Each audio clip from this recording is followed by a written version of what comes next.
Chapter 2, Errand Boy, Saturday, January 5th, 1935.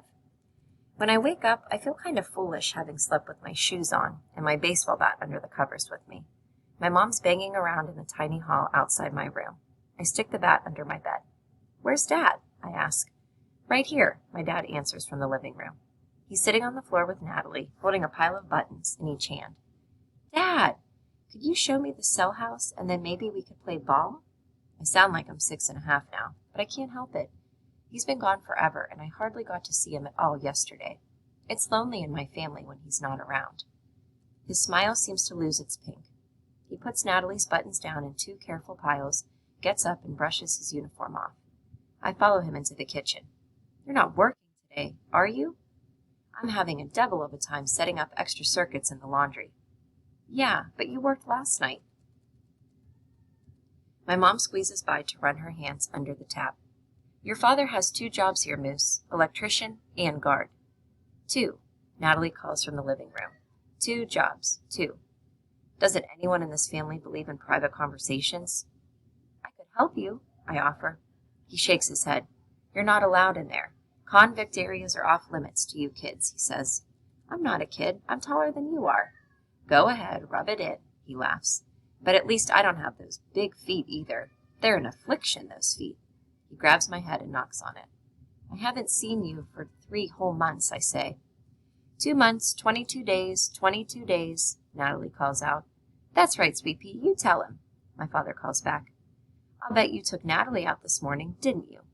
The question comes shooting out before I can stop it. "Oh, for goodness sake, Moose." My mother looks up from where she's jammed in the corner scrubbing the icebox. "You weren't even up." "That isn't fair," I say, though I know better. "Don't talk to me about fair, young man.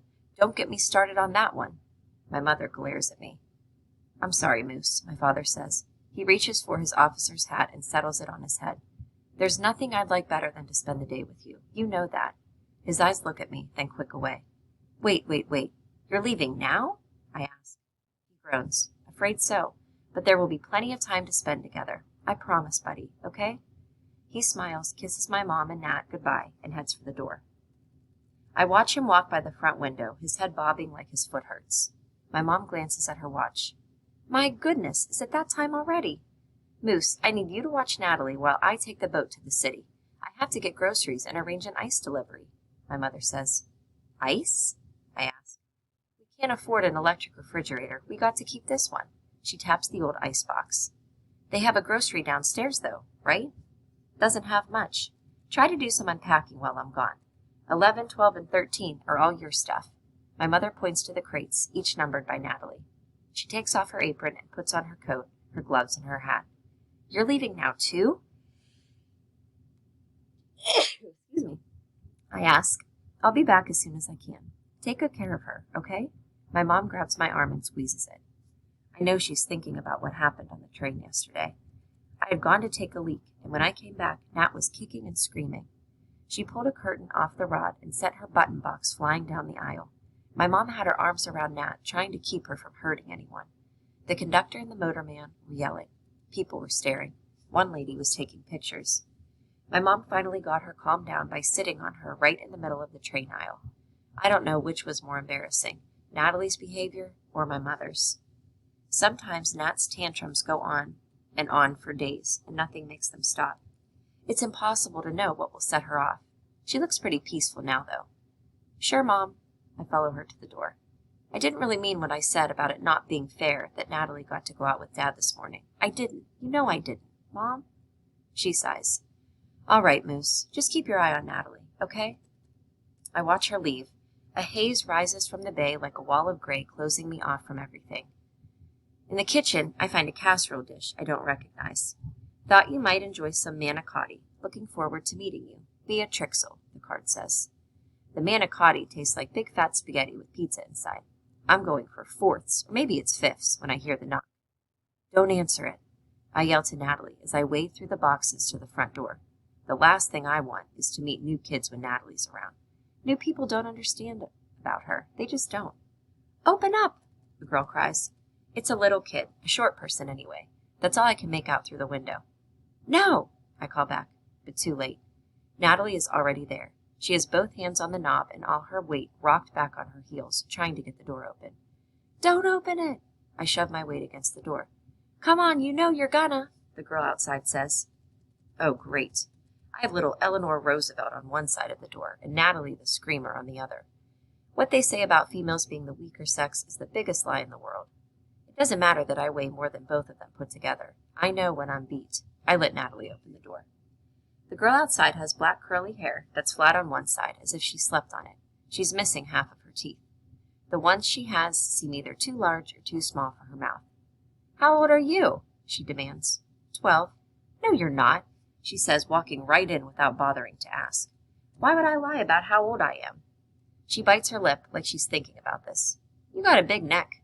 You're supposed to get a long nose if you lie, not a big neck. No. She shakes her head as if she's absolutely certain I'm wrong.